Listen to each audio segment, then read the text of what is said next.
Bom, meus irmãos, esse é o trecho que foi lido no início do culto e agora, mais uma vez, repetido, para que nós o tenhamos no nosso coração. Inclinemos a nossa fronte e façamos uma breve oração.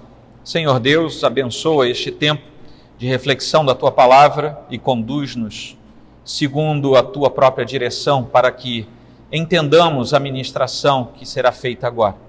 Abre o nosso entendimento.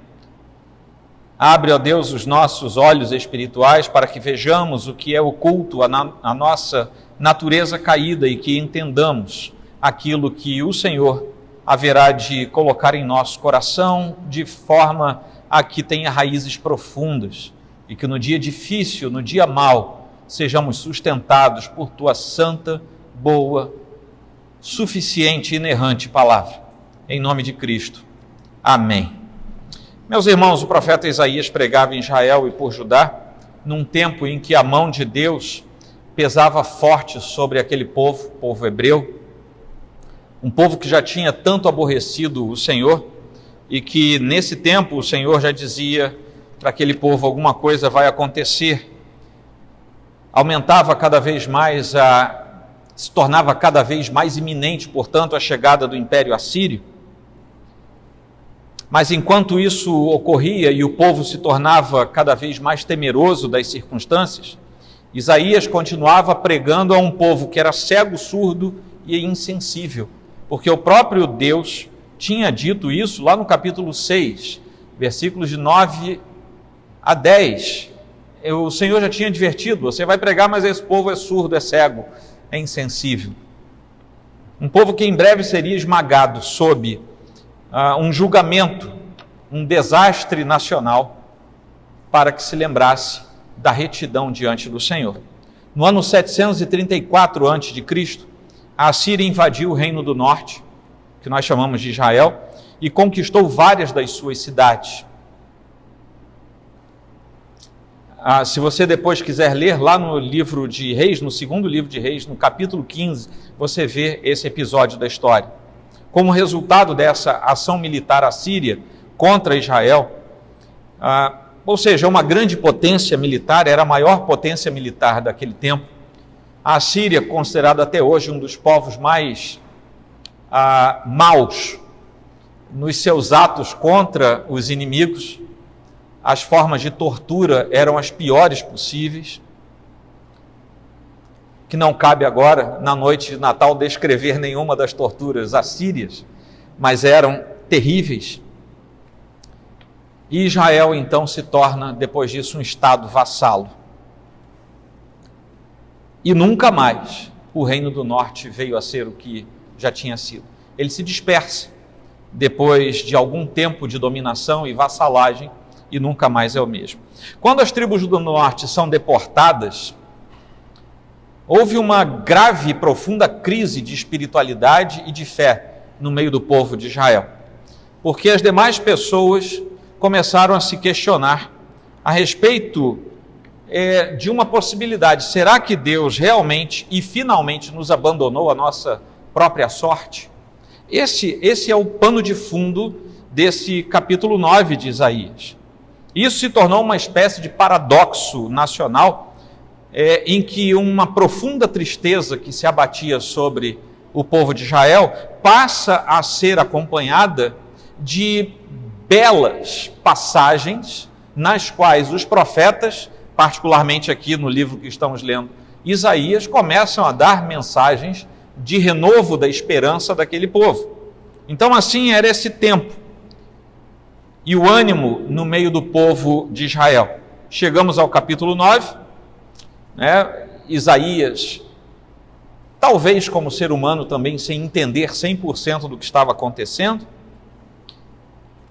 sabendo que os assírios que tinham entrado pelo norte provavelmente chegariam às demais cidades, conquistariam as vilas, tomariam as plantações, habitariam as casas que não construíram, beberiam o vinho das vinhas que não plantaram, expulsariam as pessoas de suas casas, matariam velhos, idosos por nada, estuprariam as mulheres, Isso tudo os assírios faziam com grande facilidade. Fome, desterro, escravidão, exílio, tudo isso se aproximava de um povo que antes era orgulhoso e que agora não sabia mais o que fazer. Um povo que de tão orgulhoso tinha deixado passar a sua espiritualidade correta diante de Deus. As promessas que nós vemos lá no capítulo 29 de Jeremias poderiam muito bem ser aplicadas aos hebreus dos dias de Isaías, quando nós lemos no versículo 11 o seguinte: eu é que sei que pensamentos tenho a vosso respeito, diz o Senhor, pensamentos de paz e não de mal, para vos dar o fim que desejais. E esse paradoxo entre o que eles viam e as promessas benéficas de Deus se abatia sobre aquele povo. Um povo que agora tinha temor das piores coisas lhe acontecerem. Mas o consolo vinha, o consolo das promessas futuras, de um futuro perfeito, de um escatom perfeito, não apenas um futuro melhor do que aqueles, não apenas um futuro mais alvissareiro do que aquilo que eles tinham diante de si, mas um futuro perfeito, não melhor, perfeito. E essa promessa da perfeição futura parecia não encaixar naquilo que eles viam quando olhavam ao seu redor. E não é o que acontece conosco? Quando você vê o que está acontecendo ao seu redor, muitas vezes o que lhe vem à mente é: não é possível que isso vai melhorar. Não, não vai apenas melhorar, vai ser perfeito para todo aquele que foi lavado e é remido no sangue do Cordeiro. Não vai melhorar, vai se tornar perfeito. Essa é a promessa do escatom do povo de Deus, a promessa do futuro que virá sobre nós. Para os hebreus, naquele tempo, 700 e poucos anos antes do nascimento de Cristo, Cristo, o Messias, não era nada além de uma promessa, mas era uma promessa que eles precisavam renovar na sua fé, porque, embora parecesse demorar muito, o Messias viria. E também não é assim conosco? Não parece que o Senhor demora a vir? E lá se vão 2000 e pouquinhos anos. Meu Deus, ele não vem mais. E não eram os últimos dias? Sim, os últimos dias começam com o próprio Cristo entre nós. Nós estamos nos últimos dias. A segunda vinda do Senhor parece demorar muito tempo. E de tempos em tempos, como os hebreus do Antigo Testamento, nós aqui na Nova Aliança, no Novo Testamento do Senhor, nós precisamos ter o renovo das promessas do Senhor no nosso coração. Esse trecho que eu li é uma verdadeira confissão de fé.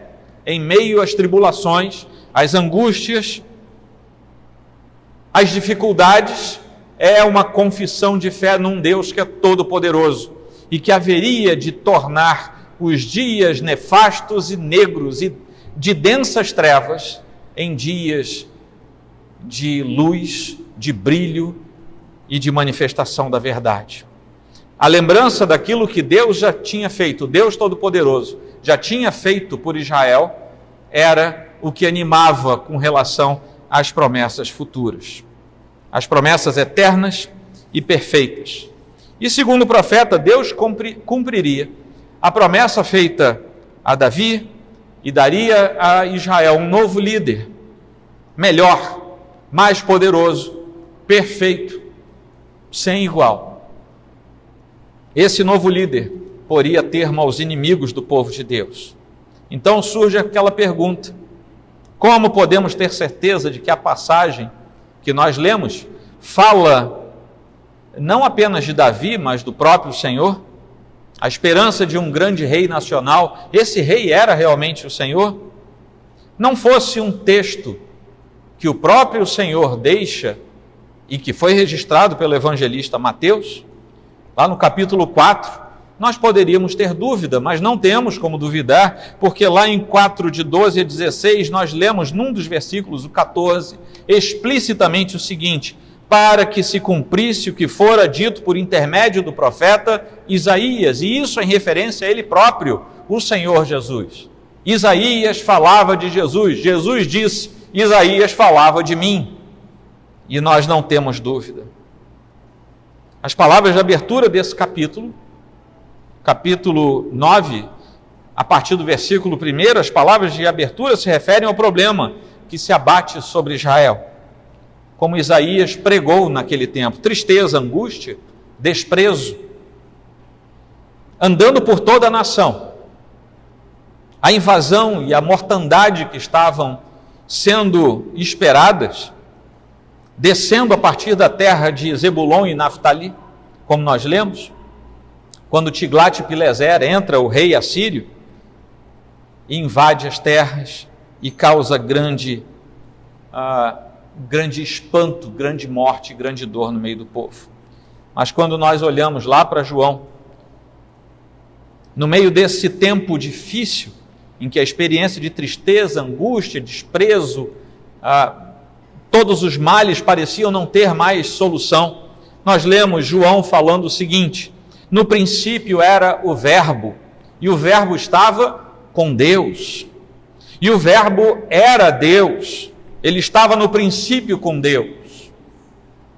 Todas as coisas foram feitas por intermédio dele, e sem ele nada do que foi feito se fez.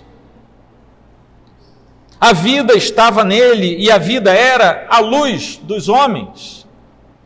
A luz resplandece nas trevas, e as trevas não prevalecem contra ela. E ao chegarmos ao capítulo 8 do mesmo Evangelho de João, nós lemos que Jesus diz de si mesmo: eu sou a luz do mundo, quem me segue não andará nas trevas, pelo contrário, terá a luz da vida. Naquele tempo, nas densas trevas do Oriente Médio, da terra de Israel, a luz foi profetizada, e a luz se tornou como nós, habitou entre nós. Deus andou entre nós, Deus tabernaculou entre nós, a fim de nós vermos a sua glória e, por intermédio da sua glória, vermos a glória do Pai. No meio dessas trevas densas, há também grande alegria, porque as trevas não prevaleceriam para sempre, porque a luz iria nascer exatamente no mesmo lugar onde a escuridão imperava. Não há sentido de acender uma luz se ela não for necessária. Nós só acendemos a luz quando há necessidade de enxergar o que precisamos ver. As terras obscurecidas pela ignorância da palavra de Deus, da ausência do conhecimento de Deus, e os problemas em todos os sentidos seriam exatamente o lugar onde o Messias especialmente ministraria a sua palavra ao seu povo, o povo da promessa, e por causa deles, por causa do seu povo, chega até este povo, que somos nós hoje, o Israel espiritual, na fala do apóstolo Paulo. Um dia essa profecia foi cumprida, o Senhor nasceu, ele apareceu como se fosse um profeta e começa a pregar. No meio de uma terra árida, 400 anos de silêncio da parte de Deus sobre o seu povo. Aparece João Batista falando: vem alguém atrás de mim que é muito melhor do que eu. E logo em seguida vem Jesus, pela terra da Galileia, a mesma Galileia dos gentios, que nós vemos lá no capítulo 9, versículo 1 de Isaías. Mas para a terra que estava aflita não continuará a obscuridade. Deus nos primeiros tempos tornou desprezível a terra de Zebulon e a terra de Naftali. Por ali entraram os assírios depois. Mas nos últimos tornará glorioso o caminho do mar, além do Jordão, Galileia dos gentios. Na Galileia dos gentios, o Senhor manifesta a sua luz, começa a mostrar o seu ministério, e dali a sua palavra jamais cessa. Assim como aconteceu no tempo de Israel, nós também experimentamos a escuridão. Experimentamos muitos problemas que se abatem sobre nós. Ninguém aqui, eu não preciso ser profeta para falar isso, ninguém aqui está isento de problemas, todos os enfrentam. A diferença entre nós e quem não tem Cristo é como nós enfrentamos os dilemas e os problemas, mas nós os enfrentaremos. Quando isso acontece, nós precisamos lembrar que Deus é luz e não há nele treva nenhuma. 1 João 1,5. Ele é luz, não há possibilidade de treva no meio da presença do Senhor. Ele é glória, Ele é luz. E assim como Cristo trouxe a luz do Evangelho a Israel, Ele retornará também para estabelecer o seu reino de luz. Isso nós vemos no último livro da Bíblia, em Apocalipse, capítulo 21, capítulo 22, nós vemos como a luz do Senhor será manifestada. E ao longo de toda a nossa existência, ao longo de toda a nossa caminhada, nós vamos ter temporadas de dificuldades e temporadas de escuridão. Não mais as trevas que nos afastavam do Senhor, mas a escuridão da natureza humana que tantas vezes se levanta contra nós para assodar a nossa própria vida. No entanto, o Senhor é luz, Deus é luz e não há treva alguma no nosso Deus. É por isso que nós, mesmo quando enfrentamos aquele momento cinza da nossa vida, nós olhamos ao redor e sabemos que a luz do Senhor continuará a brilhar sobre nós. Tudo que oprime o povo de Deus, diante da luz do Senhor, se afasta do povo de Deus. Não há possibilidade de luz e trevas conviverem. E é por isso que o Senhor se fez luz, Ele sendo a luz. Babilônia, Roma, Síria, Assíria, povos da antiguidade, a dinastia Ming. O terceiro Reich, vocês já ouviram falar, né? O terceiro Reich. O bloco soviético, pessoal que nasceu antes da década de 80, se lembra bem do bloco soviético e outros talvez o conheçam de ler. Todos eles uma vez governaram os seus pedaços e grandes partes da humanidade foram governadas. Todos eles apareceram, cresceram, se fizeram poderosos, ruíram, caíram e desapareceram. Não existem mais. Hoje, nos nossos dias, ano de 2020, nós vemos um outro império, um império de medo, um império de pavor por causa de uma pandemia. Alguma coisa que a gente não vê, a gente que não é da área biomédica, química, biológica, não sei quais outras áreas lidam com vírus, mas a gente tem o pavor estabelecido ao redor do mundo inteiro. Tem um monte de teorias, que eu não vou falar delas agora, vocês conhecem essas teorias por aí, mas tem causado o fechamento ou a restrição, inclusive, de acesso às igrejas, mundo afora. Aquilo que alguns reinos, por força, não conseguiram fazer. Um vírus invisível está sendo usado para fazer em muitos lugares ao redor do mundo. Esta semana, a Grã-Bretanha, o Reino Unido, fechou tudo, inclusive as igrejas.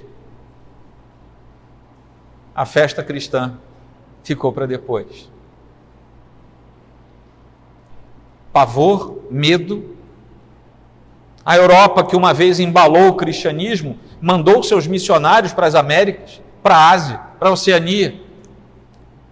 Vê a maioria das suas igrejas vazias, vendidas para outras coisas, para virarem bares, locais de cultura, quando não boates, inclusive para serviços que não merecem ser mencionados aqui. Alguns dos templos cristãos com 1000 e poucos anos de história viraram mesquitas, centros de apoio budista. Tem alguma coisa contra essas pessoas? Obviamente que não. Nós respeitamos a fé de todos. Mas, onde se embalava o nascedouro das missões até 100 anos atrás, embala-se a perda.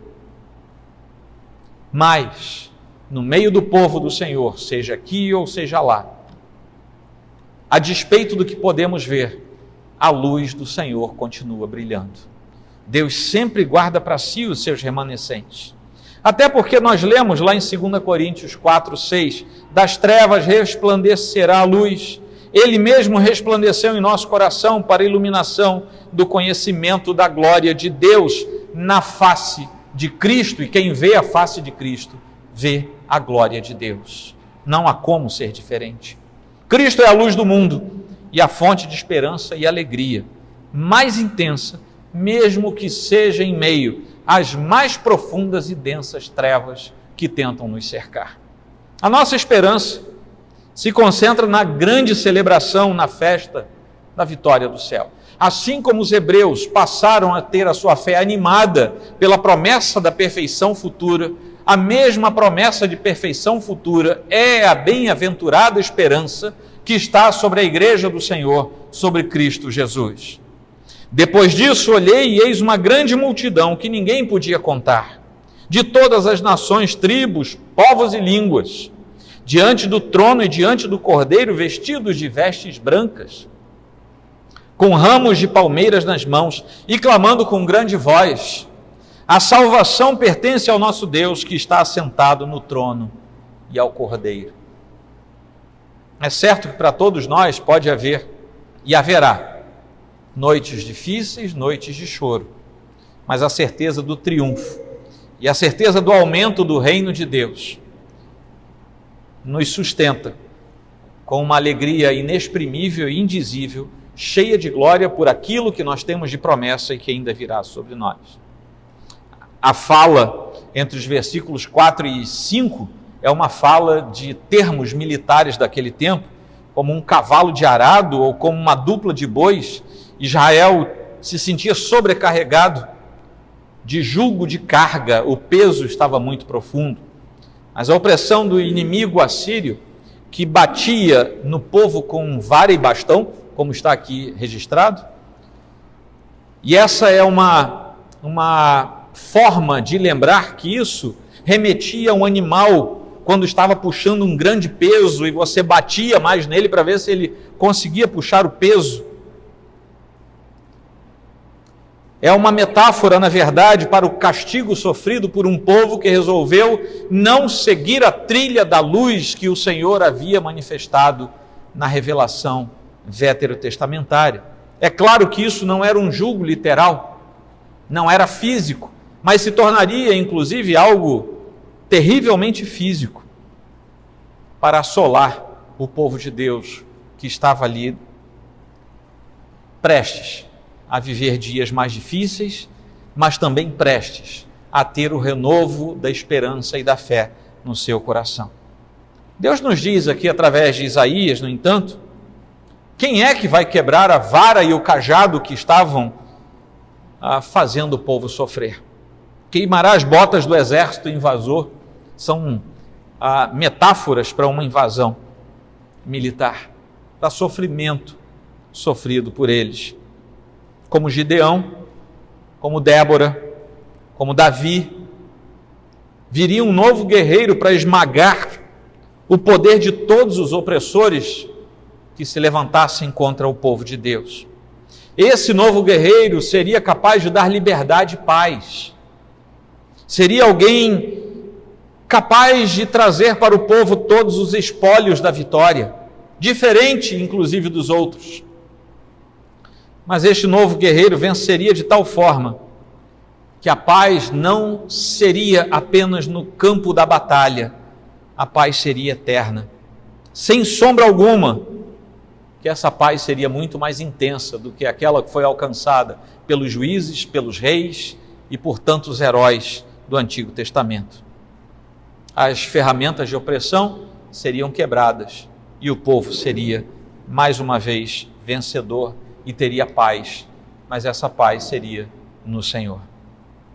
Indo para o final, a resposta de Deus para toda forma e intensidade de opressão, quer seja física ou espiritual, é o que está no final. Um menino nos nasceu, um filho se nos deu, o governo está sobre os seus ombros. E veja, era um povo acostumado à guerra, e quando o Senhor diz, promete, vai vir um guerreiro, esse guerreiro é mais intenso do que Gideão, do que Davi, do que Josias, do que Ezequias. Ele é mais poderoso do que eles todos juntos e somados, reis e juízes. legisladores como Moisés, profetas como Samuel. Esse que virá é mais poderoso do que todos eles juntos. E quando a promessa se desfecha, a promessa vem dizendo: um menino nos nasceu, um filho se nos deu, um bebê depositado numa caminha, num bercinho, e no caso foi uma manjedoura. Uma criança, um bebê como outros bebês quaisquer, sem poder para fazer nada, mas o Senhor diz: ali está o libertador do povo, e para sempre haverá paz por causa dele. Não era o que Israel talvez quisesse ouvir, porque os assírios estavam batendo já nas suas portas. Não é o que nós queremos ouvir quando as maiores lutas se levantam contra nós. Quando você está com dívida, com doença, você talvez na sua humanidade não queira novamente ouvir: o teu libertador vem, olha para os montes, de onde virá o socorro, senão do Senhor que fez o céu e a terra. Nessa hora, nossa humanidade não quer ver o que Deus nos deu de mais precioso. A nossa humanidade quer ver uma cura, uma bênção, a solução de um casamento desfeito. E Deus pode fazer todas essas coisas, mas a promessa mais perfeita, mais profunda, mais abençoadora de Deus é muito além disso, porque ela é eterna, é perfeita e conduz o seu povo à glória que nos aguarda diante de nós. Nós não queremos saber do bebezinho. Nós não queremos saber nada que não seja a resposta que o nosso coração humano, empedernido e endurecido, fala à nossa própria alma. Mas a promessa do Senhor é diferente. Esse é o Senhor que é maravilhoso conselheiro, aquele com as melhores e mais brilhantes ideias, para que possamos viver fielmente nesse mundo caído. Seu conselho não tem igual. Ele é maravilhoso conselheiro. Ele tem conselhos para reparar os relacionamentos. Ele tem conselhos para fazer com que a nossa vida não saia do caminho certo do prumo da palavra de Deus. Ele tem o conselho que provê a paz de que tanto precisamos. Se vamos ouvi-los ou não, é uma outra história. E que os nossos ouvidos sejam abertos, para que o Senhor não pregue a nós, como nós sendo cegos, surdos e insensíveis, como era o povo de Israel no tempo de Isaías. Ele é o pão da vida para todos os que têm fome de justiça. Ele é a água que dessedenta todos os que têm sede de Deus. Ele é o maravilhoso conselheiro. Ele é o Deus forte, que derrota todos os seus inimigos e, portanto, os nossos inimigos. É o escudo que nos esconde. É o pavês que nos envolve.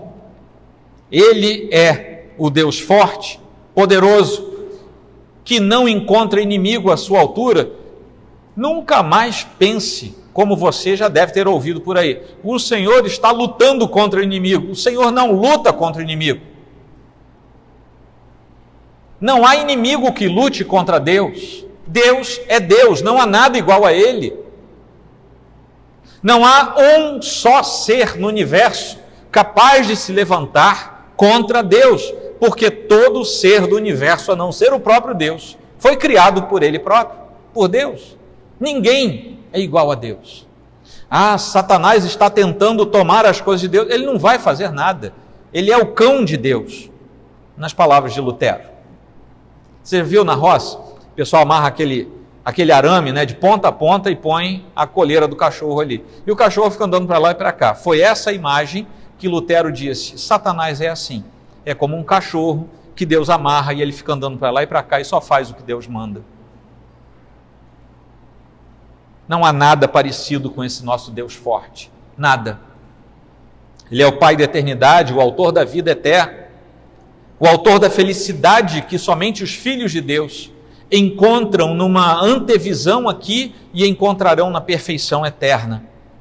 Ele é o príncipe da paz que cria e preserva a paz, governa todas as coisas com amor, misericórdia, quando nós éramos inimigos de Deus. Ele fez a paz entre nós e o Deus Pai, para que pudéssemos ser filhos de Deus. Pela sua morte na cruz ele fez isso, de modo que agora ele é a nossa paz, e nós temos paz com Deus Pai. Pela obra do Espírito fomos conduzidos até a cruz. Pela obra da cruz fomos salvos.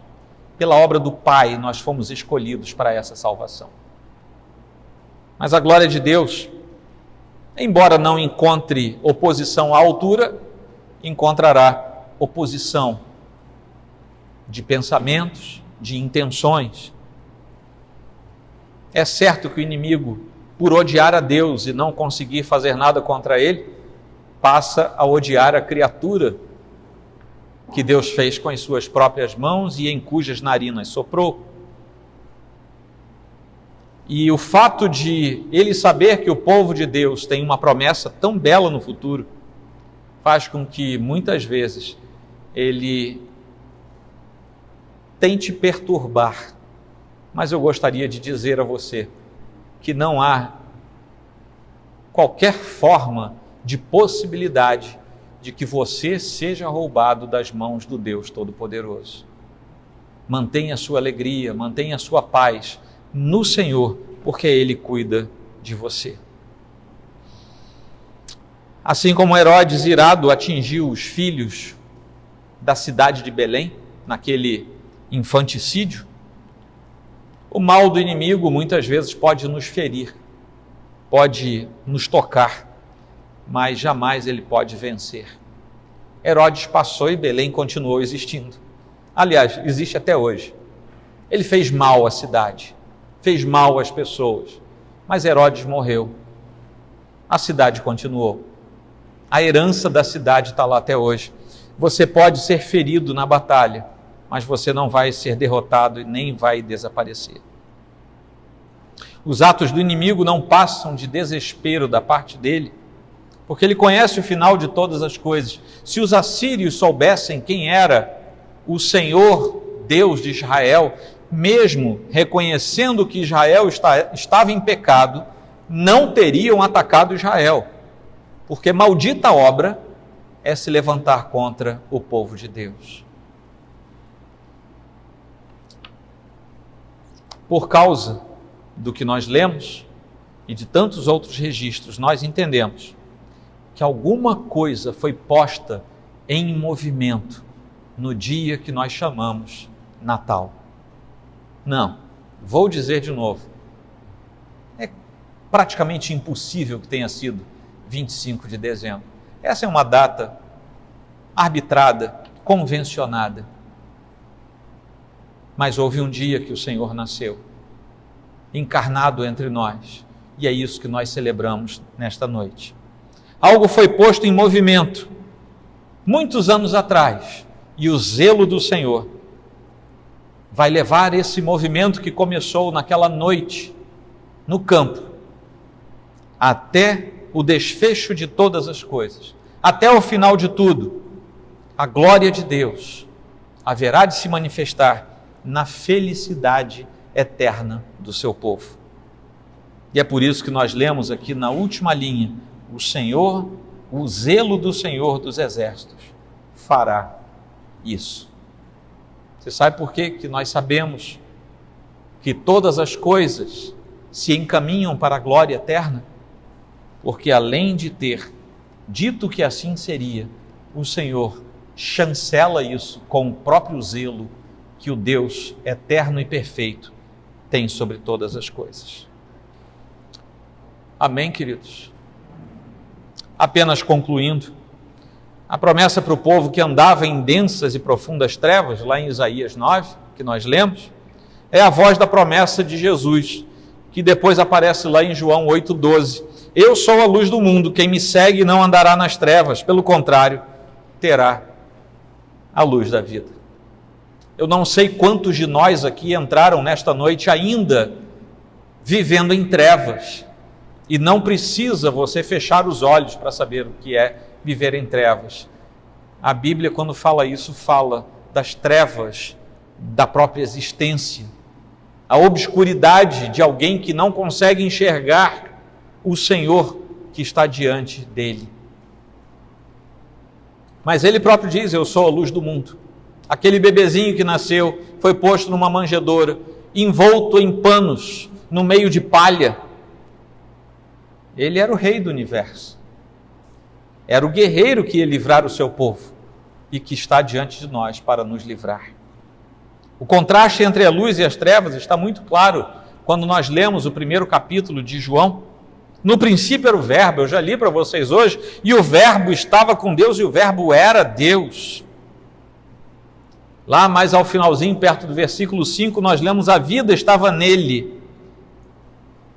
E a vida era a luz dos homens, a luz resplandece nas trevas e as trevas não prevalecem contra ela. Tudo que procede das trevas não prevalece contra a luz. Porque alguém poderia estar nesta noite, aqui inclusive, envolto em angústias e trevas? Segundo a Escritura, só há duas motivações para isso. A primeira é porque está sob profundo sofrimento natural. Todos nós sofremos. Você perde pessoas queridas, você sofre com enfermidades, você tem dívidas, você não sabe mais o que fazer, você tem sofrimentos que são naturais. Para você que é filho de Deus, mas que está passando por angústias e densas dificuldades, a palavra do Senhor traz a mesma perspectiva de Isaías 9. Renove no seu coração a esperança, não apenas de dias melhores, mas de dias perfeitos, que estão lá à frente esperando por nós. Mas pastor, eu não quero saber da eternidade. Se você não quer saber da eternidade, você não está indo para ela. Então tem um problema de lógica nessa história. Isso traz alegria em meio às dificuldades. Saber que haverá uma saída. Saber que há um caminho. Isso traz alívio. Mas há uma outra possibilidade. É daquele que é de fato afastado de Deus, não conhece Deus, não conhece Jesus Cristo como seu Salvador único, pessoal e suficiente. Essa pessoa não pode usufruir das promessas de Isaías 9. Deu para entender? Se você é filho de Deus, está passando por profundas angústias e dificuldades, tem uma solução. Deus tem promessas para você. Se você não é filho de Deus, não existe uma promessa para você. Sinto muito. E para você ter direito às promessas de Deus, primeiro, você tem que ir até a cruz. Deixar ali o fardo do pecado. Trocar com o Senhor, deixar o seu fardo, que é pesado e carrega você para a perdição eterna. E pegar sobre você o jugo do Senhor, que é leve e é suave. E carregá-lo de modo altaneiro, indo para a glória eterna, porque com esse fardo leve e suave, você estará indo para a glória eterna, e todas as promessas do Senhor também serão para você. Só essas duas possibilidades. O convite de Deus, então, é para aproveitarmos o melhor dos tempos, a vida com Cristo. Isso leva as pessoas a abandonarem a escuridão, a angústia, a tristeza e o desespero, e andarem na luz e desfrutarem da plenitude da vida de Cristo. Somente assim. Isso porque Jesus veio dissipar as trevas. Se a gente apagar tudo aqui, só tiver uma vela acesa, você vai ver a capacidade de luminescência que essa vela vai ter. Uma pequena luz clareia densas trevas. Quaisquer que sejam os problemas que estejam lançando profunda escuridão nos corações aqui nesta noite, nas mentes de todos nós, a verdadeira luz que ilumina toda pessoa pode transformar as suas trevas em luz. Para isso Jesus nasceu. E para isso Ele próprio disse, e aqui eu encerro: eu vim como luz para o mundo, a fim de que todo aquele que crê em mim não permaneça nas trevas. João 12, 46. Eu vou repetir. Eu vim, ele nasceu. a luz que nasceu. Bebezinho, eu vim como luz para o mundo, a fim de que todo aquele que crê em mim não permaneça nas trevas. Amém? Vamos inclinar a nossa fronte. Porque, como diz o título desse sermão, e virá paz sem fim.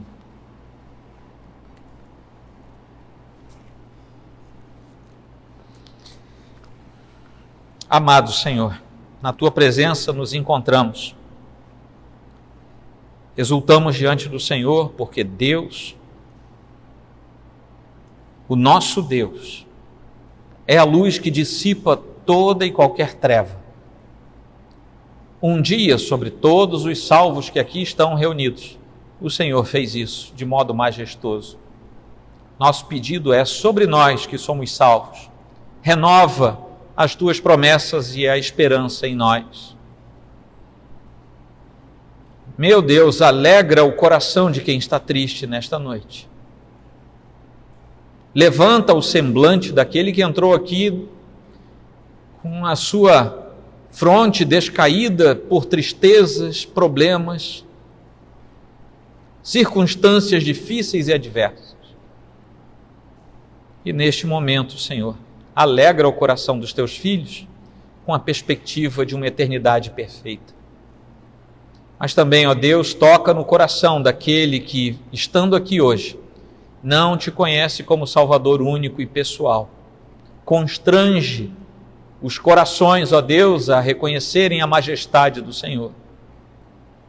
E uma vez abdicando das questões desta carne, desta terra, que vejam a Tua luz sendo manifestada, mas eles só poderão fazer isso, Senhor, se Tu abrires os seus olhos.